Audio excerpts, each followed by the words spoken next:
My Dad's Life Tree by Yvonne Wilson of Blacksland, 2774. Narrated by Rowena Robinson. There is a very large tree beside the path at Glenbrook Lagoon. It has 3 forks in it from the ground level. One fork is dead and lies along the ground. The middle fork had also fallen on the ground but has regrown skywards.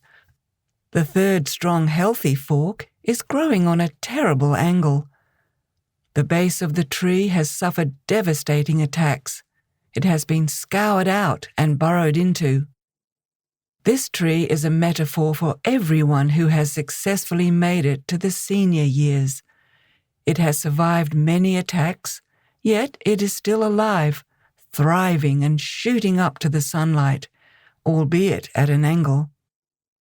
Like so many seniors, it has weathered life's storms and attacks, yet it has chosen to survive and live its life to the best of its ability. This tree and its survival against the odds reminds me of my father's life and attitude.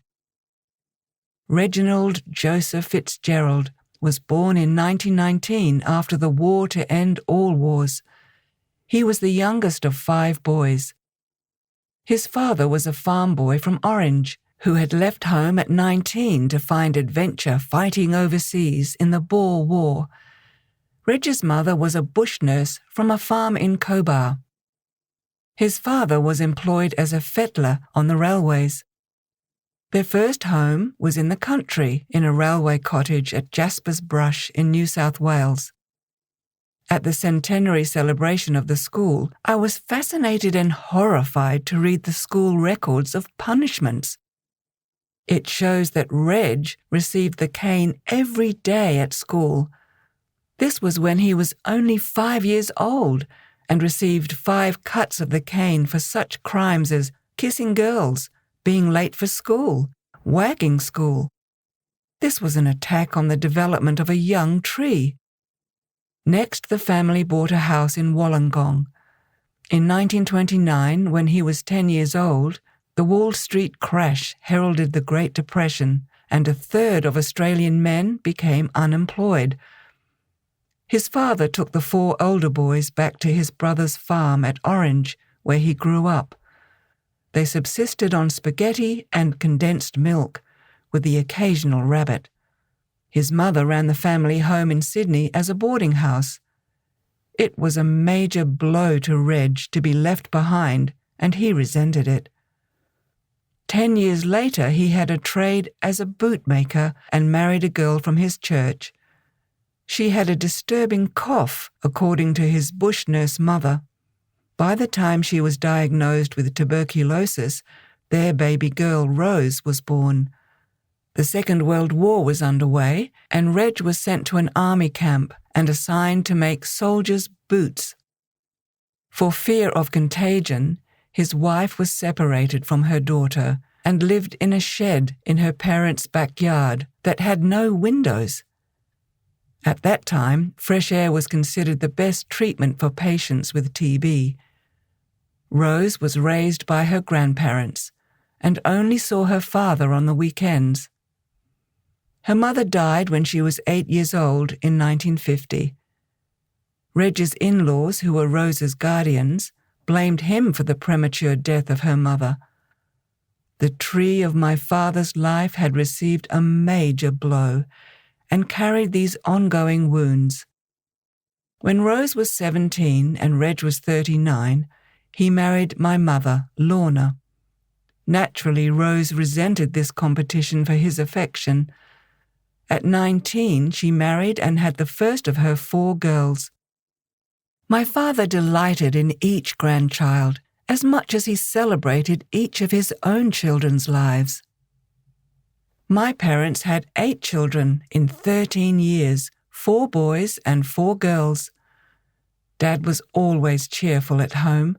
He never showed his fear in front of his children, even when he found himself retrenched from the boot trade. He managed to get work repairing machines at factories. This was followed by cleaning work before and after his day job and on Saturdays. This continued until changes to Australian taxation law made working a second job unviable. It must have taken enormous willpower for the tree of his life to sustain this superhuman effort. The next blow was the spider bite that left him bedridden. In hindsight, I think it may have been a whitetail. The poison crippled him. The doctor was unable to help. What a blow to a male breadwinner and father of 8 young children. Mum turned to bush nursing techniques with a rhubarb leaf poultice. It was attached to his feet every night in a plastic bag. This successfully drew the poison out of his body, enabling him to walk and work again. Another life blow was that his firstborn son was a bit strange and not like the other boys. Chris started self-harming and was finally committed to a psychiatric hospital at age 20. He was in and out of hospital and psychiatric institutions until he finally died at 36. My parents tried everything to rescue their son over the years. The tree of my father's life lost a large branch over the mystery and family agony of his eldest son's life. A tree's life is sustained by deep roots in the soil, seeking water, leaves receiving sunlight, which supply it with the sugars needed to grow. The old tree by the lagoon has sustained attacks from drought, bushfire, animals, and humans. What gave the tree of my father's life the strength to keep going and even thrive as the father of a large family? He had a joyful spirit, a teasing Irish spirit. He was energized by his second chance at married life and children to raise. He chose to give them the best of himself and bring the sunlight of joy and laughter to our home to enable his wife and children to thrive. The end.